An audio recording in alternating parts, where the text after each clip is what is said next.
नवीन वर्षामध्ये तुम्हाला चांगल्या पगाराचा जॉब हवाय असा जर संकल्प केला असेल तर त्यासाठी लागणाऱ्या 5 मस्त टिप्स मी तुमच्याबरोबर आज शेअर करणार आहे. बरं, टिप्स म्हणजे तुम्ही हेच करा तेच करा असं मला सांगायचं नाहीये. यामध्ये कुठेही तुम्ही CV कसा बनवायचा किंवा काय लिहायचं काय बोलायचं इतकंच नाहीये, तर या व्यतिरिक्त मी प्रॅक्टिकली जॉब शोधत असताना कुठल्या गोष्टी केल्या ज्याचा मला फायदा झाला आणि कुठल्या गोष्टी माझ्या अगेन्स्ट वर्क झाल्या या सगळ्या चुका आणि सगळं काही मी तुमच्याबरोबर शेअर करणार आहे. त्यामुळे पुढच्या स्टेज मागचा शहाणा या सिरीजच्या दुसऱ्या व्हिडिओमध्ये तुम्हा सगळ्यांचं खूप स्वागत. तर मागच्या व्हिडिओमध्ये मी जॉब का सोडला आणि कामाच्या ठिकाणी मी काय चुका केल्या हे मी तुम्हाला सांगितलं आणि त्या व्हिडिओला तुम्ही प्रचंड प्रतिसाद दिलात. अजूनही व्हिडिओ बघितला नसेल तर आय बटन मध्ये किंवा डिस्क्रिप्शन मध्ये असलेली लिंक तुम्ही नक्की जाऊन चेक करा. आणि त्याचाच आता एक्सटेंडेड पार्ट म्हणून नवीन जॉब मिळवताना मी कुठल्या गोष्टी केल्या, चुका, डूज अँड डोंट्स हे आपण या व्हिडिओमध्ये पाहणार. त्यामुळे लगेच व्हिडिओ सुरू करूया.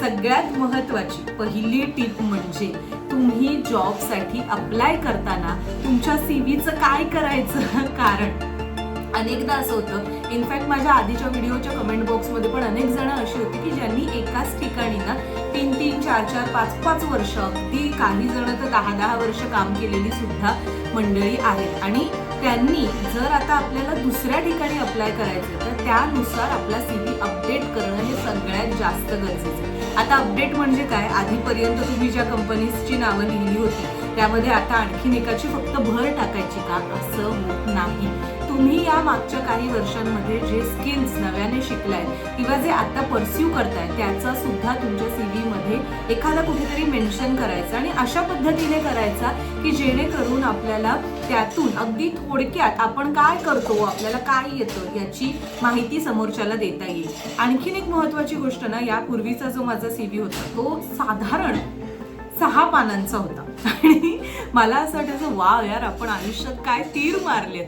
पण सगळ्यात मोठी चूकही तीच होत होती, कारण कुठल्याही रिक्रुटरला इतका वेळ नाहीये की तो माझा 6 पानांचा CV बघत बसेल. सिंपल 1 ते 2 पानांमध्ये येईल इतकीच माहिती द्यायची. याचा अर्थ असा होत नाही की तुम्ही माहिती कट करा किंवा त्यामध्ये कमी डिटेल्स द्या, असं नाही. पण आता भरपूर टूल्स अवेलेबल आहेत. म्हणजे तुम्हालाही जर माझ्यासारखं भरपूर भरपूर भरपूर सांगण्याची सवय असेल तर साधं सरळ ChatGPT वगैरे वापरा. म्हणजे अगदी बेसिकच्या बेसिक लेवलला तुम्हाला जे काही म्हणायचंय ते समराईज करून तुमच्या CV मध्ये मेन्शन करायचे. दुसरा महत्वाचा मुद्दा म्हणजे जॉब शोधायचे कुठे. आता टिपिकल मेथड जे आहेत की तुम्ही LinkedIn, Naukri.com वगैरे अशा सगळ्या साईट्सवरती बघूच शकता. अर्थात ते सुद्धा करा. त्यातही अप्लाय करताना तो इझी अप्लाय वाला तो जो काही प्रकार आहे तिथे अप्लाय करू नका तुम्ही स्पेशली. कारण प्रत्येक पोस्टमध्ये ना, जिथे कुठे हायरिंग चालू असतं त्या पोस्टमध्ये तिथल्या रिक्रुटरचा मेल ID दिलेला असतो किंवा त्यांच्या HRचा जो काही मेल ID आहे तो दिलेला असतो. त्याच्यावरती तुम्ही नीट कव्हर लेटर सहित मगच तो जो काही CV आहे तुमचा तो सबमिट करा. एकतर त्यामध्ये ते शॉर्टलिस्ट होण्याचं प्रमाण फार कमी असतं, लेस तुमचा कोणीतरी रेफरन्स दिलेला असतो. त्यामुळे त्यातही जर तुम्ही इझी अप्लाय पद्धतीने केलं तर तुमच्यासारखे अजून 200-500 जण असतात आणि सगळ्यांना कोणी एंटरटेन करत बसत नाही, टू बी व्हेरी ऑनेस्ट. त्याच्यामुळे इझी अप्लाय नाही, थोडेफार जिथे तुम्हाला वाटतंय ना की इथे आपल्याला जॉब, इथे आपली शक्यता आहे जास्तीत जास्त शॉर्टलिस्ट होण्याची, त्यानुसार CV सुद्धा अपडेट करा. कारण त्यांच्या डिस्क्रिप्शन मध्ये काही कीवर्ड्स असतात, ते कीवर्ड्स तुमच्या CV मध्ये जर दिसले तर ते ना आपोआप मॅच, हल्ली प्रत्येक साईट वरती सुद्धा ते ऑटोमॅटिक पद्धतीने ते मॅच, ज्या CV मध्ये सगळ्यात जास्त ते कीवर्ड्स असतात तर ते मॅच होऊन मग त्यानुसार शॉर्टलिस्ट केलं जातं. त्यामुळे CV अपडेट करणं हा सगळ्यात महत्वाचा पार्ट आहे.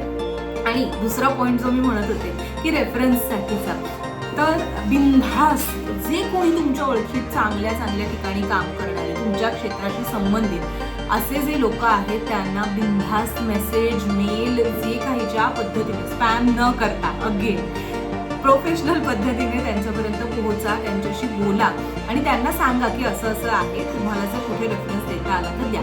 आता याच्यामध्ये काही जण खूप असं त्यांना वाटतं की नाही, कमीपणा वाटतो की आपण कसं बोलायचं वगैरे वगैरे. काही होत नाही. निर्लज्जम सदा सुखी हा मंत्र बनवा आयुष्याचा, कारण तीच लोक पुढे जातात. आणि बिंदास मागा, कारण तुम्ही काम मागताय, पैसे मागत नाही. तर कामाचे पैसे नंतर मागायला विसरू नका, बाय द वे. तर दुसरं म्हणजे आता ह्यामध्ये असाही मुद्दा असतो की आपल्याला का कोणी मदत करेल ना, तर यामध्ये भले तुमचं भलं व्हावं असं त्या माणसाला समोरच्या वाटत नसलं, समजा दुर्दैवाने तुमच्या आयुष्यात अशीच सगळी लोक असतील, तरी सुद्धा ते तुमचा रेफरन्स देऊ शकतात. कारण हल्ली अनेक कंपनीजमध्ये रेफरल बोनस हा जो प्रकार आहे तो दिला जातो, जो यापूर्वी माझ्या माहितीनुसार किंबहुना मला कमी माहित असेल, पण IT वगैरे या सगळ्या क्षेत्रामध्ये हा प्रकार आधीपासूनच होता. पण आता मीडियामध्ये सुद्धा रेफरल बोनस हा प्रकार आहे. म्हणजे काय की जे ऑलरेडी त्यांचे एम्प्लॉईज आहेत त्यांनी जर एखाद्या पोस्टसाठी, एखाद्या वेकंट जागेसाठी त्यांच्या ओळखीतल्या कुठल्या व्यक्तीला तिथे रेफर केलं आणि त्या व्यक्तीचं जर सिलेक्शन झालं, तर त्या व्यक्तीसाठी त्यांना सुद्धा काही अमाऊंट बोनस म्हणून मिळते. आता स्वतःच्या फायद्यासाठी का होईना, तुमचं नाव रेफर करायला त्यांचं काही जात नाहीये ना, तर अशी लोक सुद्धा असतात. त्यामुळे बिनधास्त लोकांना सांगा, यासाठीच्या पोस्ट सुद्धा तुम्ही करू शकता. लिंक्डइन किंवा ह्या प्रोफेशनल साईट्सवरच कराव्यात. फेसबुकवर वगैरे मला वाटत नाही ते वर्कआउट होईल, फेसबुक इन्स्टावरती. पण इफ इट वर्क्स तुमच्यासाठी, तुमच्या क्षेत्राशी संबंधित ज्या काही रिक्वायरमेंट आहेत त्या फेसबुक, इन्स्टा, व्हॉट्सअप वगैरेवरती जास्त असेल तर बिंदास जिथे वाटेल तिथे पोस्ट करत सुटा. तर तिसरा मुद्दा, हे सगळं करून जेव्हा तुम्हाला इंटरव्ह्यूसाठी कॉल येतो तेव्हा काही प्रश्न असे विचारले जातात ज्यावरून तुम्हाला ती नोकरी ऑफर केली जाऊ शकते का, हा मुद्दा सुद्धा ठरतो.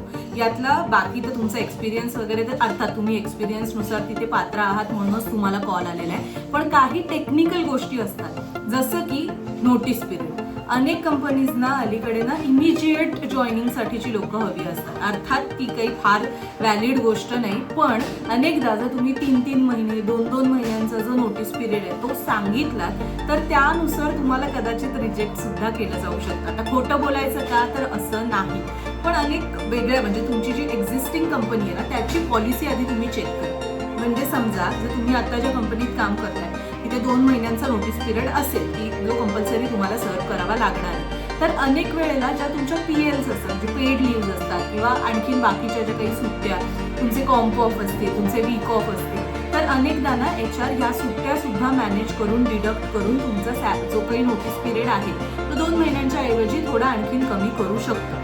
या गोष्टीची पहिले तुम्ही माहिती घ्या तुमच्या HR कडून, त्यांना सांगा. HR ला सगळं विश्वासात घेऊन ह्या सगळ्या गोष्टी सांगायच्या. आणि त्यानुसार जर तुमच्या फेवरमध्ये त्या गोष्टी वर्कआउट होत असतील तर तुम्ही समोरच्या HR ला सुद्धा हे सांगू शकता. म्हणजे 2 महिने तुम्ही सांगताना जर समजा सांगितलं की 2 महिन्यांचा नोटीस पिरियड आहे, पण PL वगैरे माझे कट होऊन इतका या पिरियड पर्यंत मी एक्सटेंड करू शकतो किंवा मी तितकं कमी करून मी जॉईन होऊ शकतो, हे क्लिअरली सांगायचं जे काही आहे ते. अन्यथा ज्या काही कंपनीज आहेत, म्हणजे समजा दुसऱ्या कंपनी जिथे तुम्ही अप्लाय करता ते जे HR असतात, तर अनेकदा ज्यांना अगदीच त्यांची अर्जन्सी असेल तर नोटीस पिरियड बायबॅक करण्याची तयारी सुद्धा ते दाखवतात. म्हणजे काय, तर तुमच्या एक्झिस्टिंग कंपनीला त्याचे जे काही तो नोटीस पिरियडची जी अमाऊंट आहे ती भरून मग त्यानुसार तुम्हाला इमिजिएटली रिलीज करायचं, असं सुद्धा करता येतं. पण हे जे काही आहे ना, हे कम्युनिकेट करा, नीट कम्युनिकेट करा. यामध्ये कुठेही खोटं बोलायची गरज नाही. तुम्ही स्पष्ट सांगू शकता, माझा बाबा 2 महिन्याचा नोटीस पिरियड आहे किंवा माझा 1 महिन्याचा आहे, पण यातल्या माझ्या इतक्या सुट्ट्या शिल्लक आहेत तर त्या अशा पद्धतीने कट करू शकतो, किंवा त्यामध्ये सुद्धा तुमच्या लिव्ह ज्या काही आहेत त्या सगळ्या मॅनेज करून जो काही आकडा, जो काही कालावधी डिसाईड होतो ना, तो तुम्ही कम्युनिकेट करा. त्याच्यातलाच दुसरा महत्वाचा पार्ट म्हणजे ना, आणखीन एक कंपनी जिथे माझं ऑलमोस्ट होत आलं होतं पण झालं नाही.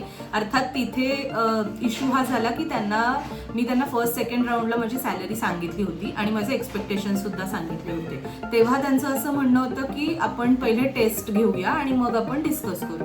तर ते टेस्ट झाली. टेस्ट नंतर जवळपास 4 ते 5 राऊंड झाले आणि 5व्या राऊंडला असं झालं की त्यांना माझ्या सॅलरीपेक्षा कमीमध्ये जॉईन होईल किंवा माझ्या एक्सपेक्टेशनपेक्षा कमीमध्ये जॉईन होईल असा कोणीतरी कॅन्डिडेट भेटला असावा. आणि तेव्हा मग त्यांचा असा इश्यू झाला की आम्ही सगळ्यासाठी रेडी आहोत, पण एकदा तू आम्हाला इथे शिफ्ट झालेली हवी आहेस आणि आमचं बजेट एवढंच आहे. आणि ते नव्हतं माझ्यासाठी कम्फर्टेबल, त्याच्यामुळे मी ते केलं नाही. ह्यामधनं तुम्हाला सांगण्याचा मुद्दा असा की ह्या गोष्टींना अगदी प्रायमरीली, म्हणजे जर एखाद्यामध्ये अजिबातच फ्लेक्झिबिलिटी नसेल की ते या अमाऊंटपासून जरा सुद्धा पुढे किंवा मागे येऊ इच्छित नाही, जाऊ शकत, म्हणजे तुम्ही किती क्वालिफाईड असेल. यामध्ये असाही पार्ट असू शकतो की ते खोटं सांगताय, मी काही फार शहाणी नाही, पण जे काही असेल तुम्ही पहिल्या दुसऱ्या राऊंडला हे क्लिअर करा.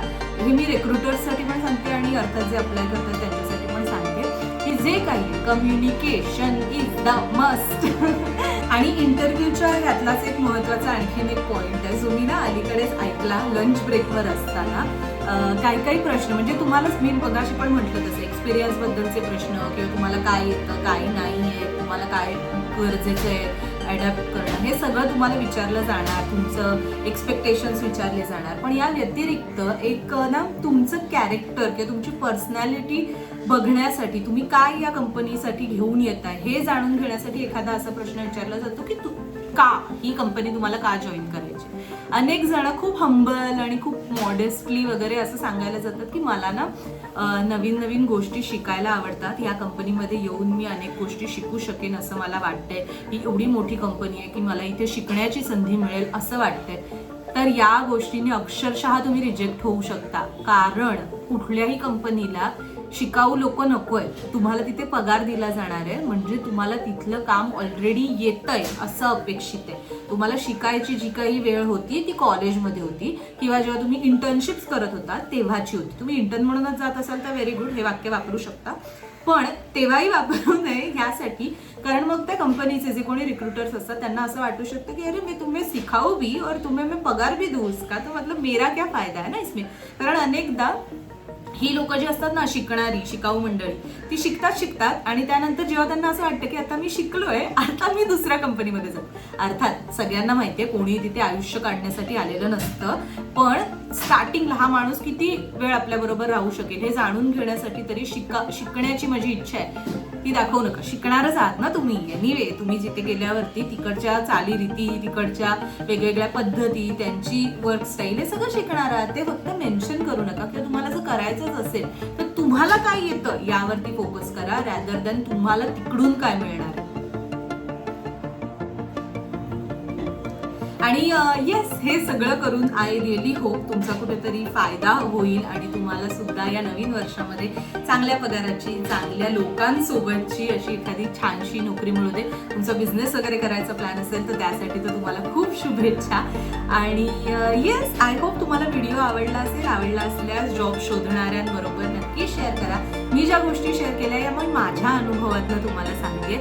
याच केल्याने तुम्हाला नोकरी मिळेल असं नाही, त्यासाठी तुम्हाला तुमच्या सुद्धा काही गोष्टी ॲडिशनली कराव्या लागतील. पण आय रिअली थिंक की तुम्ही सगळे तेवढे सुज्ञ आहात आणि योग्य डिसिजन घेऊ शकाल. त्या सगळ्यासाठी ऑल द बेस्ट. आणि येस, व्हिडिओवरती प्रतिक्रिया द्या कमेंट बॉक्समध्ये. पुढचा व्हिडिओ घेऊन मी लवकरच येईल. बाय द वे, तुम्हाला ही सिरीज म्हणून मी कंटिन्यू करावी अशी वाटते, कारण मी खूप चुकले आयुष्यामध्ये. त्यातून तुम्हाला जर फायदा होणार असेल आणि मला व्ह्यूज मिळणार असेल तर आय वुड लव्ह दॅट. त्याच्यामुळे ते सुद्धा सांगा. आणि पुढचा व्हिडिओ येईपर्यंत बाय बाय.